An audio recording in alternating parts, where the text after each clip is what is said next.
Really excellent presentations by each of you. Thank you.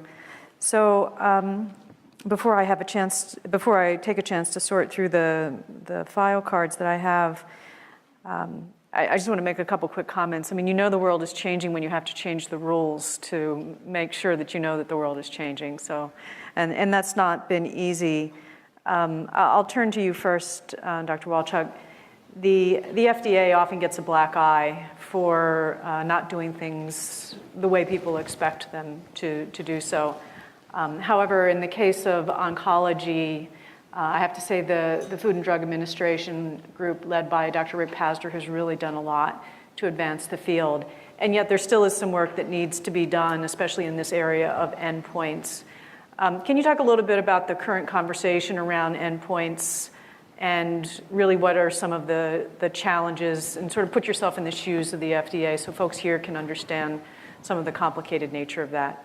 Yeah, thanks, Louise. It is a complicated situation. We all want new medicines approved very quickly, especially when they're showing signs of activity. I think that there are really recent indications that the FDA has a very open mind about this. And I think the fact that we saw pembrolizumab approved based upon phase 1 clinical trial data is very strong evidence that the FDA is trying as hard as possible to be flexible about this. I personally don't really recall many instances where a medicine was approved based upon phase 1 data. I think some of us really might have questions about whether or not patients needed to have BRAF inhibitors or exposure to ipilimumab beforehand. So yes, there's still room for discussion about how that data is interpreted when approvals are made. But to be able to bring medicines like that into the standard therapy space based upon non-randomized data it's a very important signal to the community that the FDA is trying. Now, endpoints are trickier because, as I showed you, response rates, which have been challenging for ipilimumab, not so challenging for the PD-1 blocking medicines, but response rates don't really accurately capture the activity of ipilimumab, for example. It's really the survival, but we can see that it took many years for that survival data to mature to the point that the drug could be approved. Now there are surrogate endpoints such as landmark survival or percentages of survival at different points in time that might be adequate surrogates for overall survival. And in fact, the Cancer Immunotherapy Consortium about a month ago in New York had a workshop to discuss this as well. So I think that there's a lot of dialogue that's going on between our industry colleagues, our regulatory agency colleagues, and ourselves to try to come up with the most really effective and efficient ways to bring medicines out of clinical trials and into standard use as soon as possible. Thank you. I'll start with you, Dr. Paul, on this one. Is there a correlation between the bulk of disease and the response to immunotherapy? I have to say I was struck. I hadn't realized that 7 centimeters was kind of considered okay. That's sure. Big. Yeah. But is there any relationship between bulk of disease and immunotherapeutic response, to the best of your knowledge? Sure. It's a great question, and I will just point out that size actually pertains to stage of localized disease. Principally what we're seeing, of course, in the medical oncology clinics is metastatic disease. In that context, and I think we have delved into this issue in the context of bladder and kidney cancer, I personally haven't noted any correlations between tumor size and extent, although certainly I think there are plausible mechanisms to suggest that may play a role in response. I think this is an issue that needs to be explored more, but I think it's been pretty clear from the melanoma trials that the more cancer that's there, the less well any of the treatments work. So is that a specific issue to immunotherapy? I'm not so sure. There may be, as the tumor grows, there are all these inhibitory factors, and if there's more there, that may dull the response to some degree. For a long time, I think for IL-2, that was out there. It was thought that a lower volume of disease was more likely to suggest that a response could be possible. I think in the current era with immune checkpoint blockade, there isn't really an alternative. So it's a hard comparison to make. I would still treat a patient no matter how much disease could be there. I think that's important, that these are not binary distinctions, that there may be relative changes in likelihood of response based upon the numerical amount of disease, but it's not as if people don't respond. Right. It just may be less likely to respond. And I also think that, and actually it was Dr. Hody who had a talk at ASCO about pembrolizumab and extent of disease, and it was true that patients who had more disease or more bulky disease were less likely to respond, but it's not zero. And I think that some of that is biased a little bit because of how advanced the disease may be in patients who have a high bulk, and maybe, unfortunately, they're getting too sick too quickly for the immunotherapy to catch up. So I think, yes, catching things earlier is better, but it's not a yes or no. It's more shades of gray. And this may suggest also where these combination approaches or sequences of other drugs could have a role. So we have these other targeted therapies that can work very quickly, and if there is an issue about bulk of disease, perhaps you could shrink it and then transition to immunotherapy. Yeah, I wanted to follow up on that. And is that a hypothesis as well in kidney cancer, that shrinking the disease using targeted therapy first may be advantageous? It's something that I think can be easily examined in the context of the one registration trial right now that's ongoing in renal cell. The study recently completed accrual. We're waiting for results. This will randomize patients who have received 1 to 2 prior therapies to everolimus, which is an mTOR inhibitor, or to nivolumab therapy. So that's certainly a setting which we can explore the extent of prior therapy and its relationship to the effect of a PD-1 inhibitor. Mm-hmm. Coming back to the topic of biomarkers for a moment, obviously there's a lot of conversation around PD-L1, very important hypothesis to test, and some of the data suggests that it's complex, not least of which because PD-L1 is expressed not only on the tumor cells but on other cells as well, and it's mutable as time goes on. But what are some of the other hypothetical biomarkers? I think you mentioned absolute lymphocyte count. Are there others that come to mind?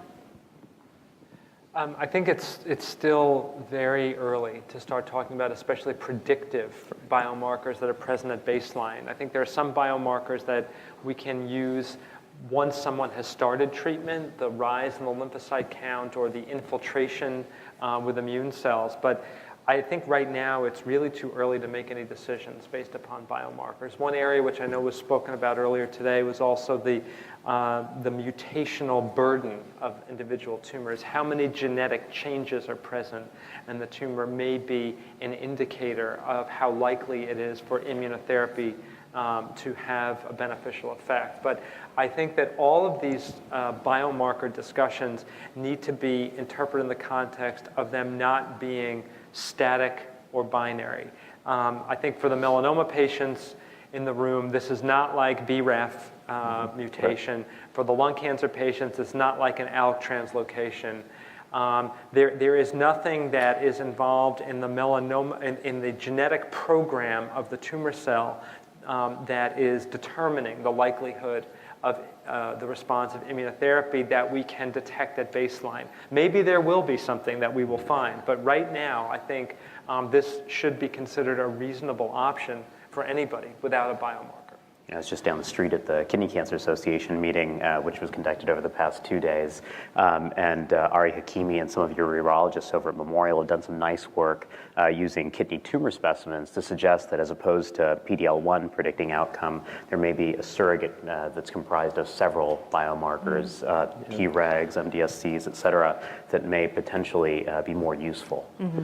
So at the University of Chicago, we've been looking at whether or not a gene expression profile that suggests what genes are on and off in the microenvironment might express. But again, it's so early that that's not something you can ask your doctor about to say, is this right thing here? The other thing I just wanted to double down on is that the PD-L1 test that's done by the different companies is a different test for each company.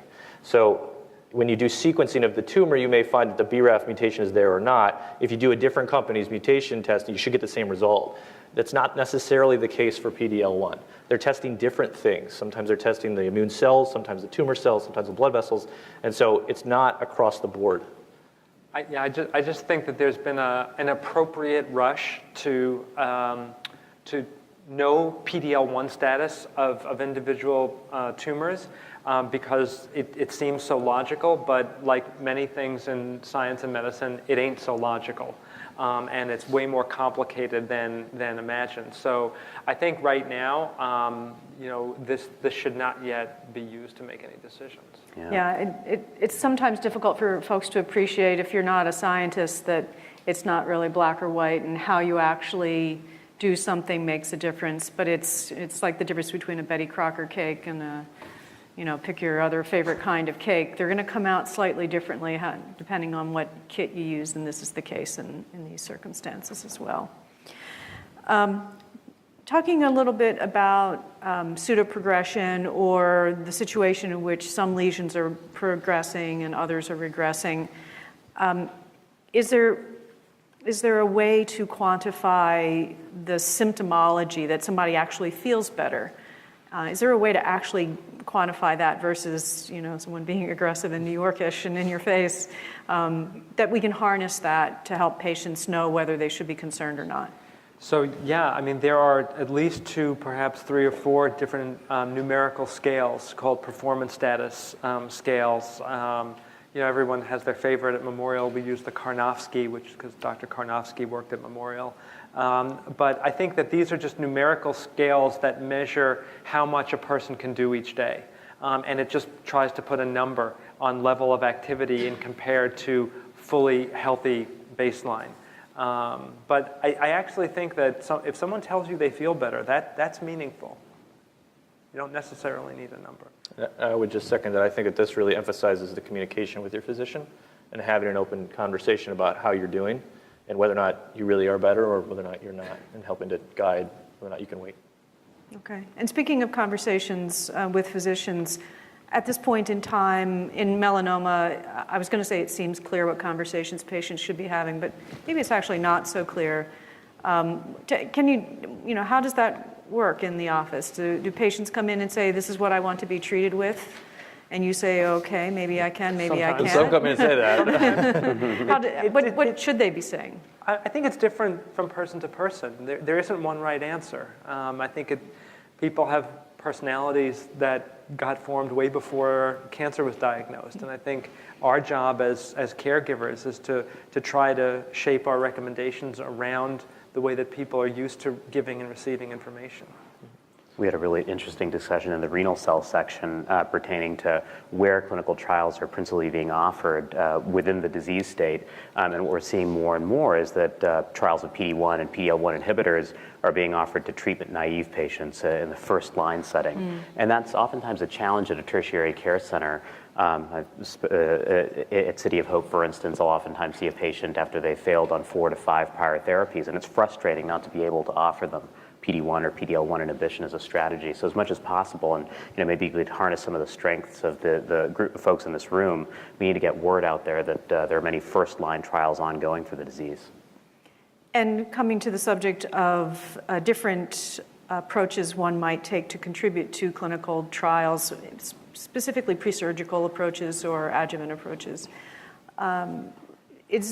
is there any concern in your mind about a neoadjuvant treatment with an immunotherapy, or do we not know at this point, Jason?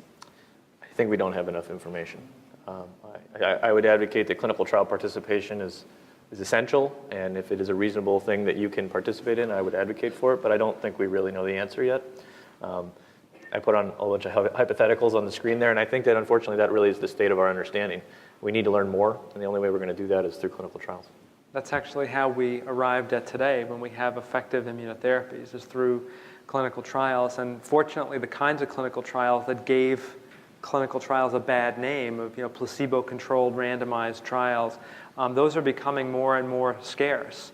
And I think now we're seeing more creative trial designs, such as the ones that Dr. Luke just mentioned, these neoadjuvant trials where everybody gets the medicine, and you just have a surgery procedure a few weeks later. But I think that's an opportunity, to consider receiving a very experimental approach. and having a lot of scientific information gained. So I think clinical trials are very important. They're not right for everybody. As I tell all my patients, we're not in the arm twisting business. Right. So for some people, they are the right answer, and they are a definite option in every discussion that we have.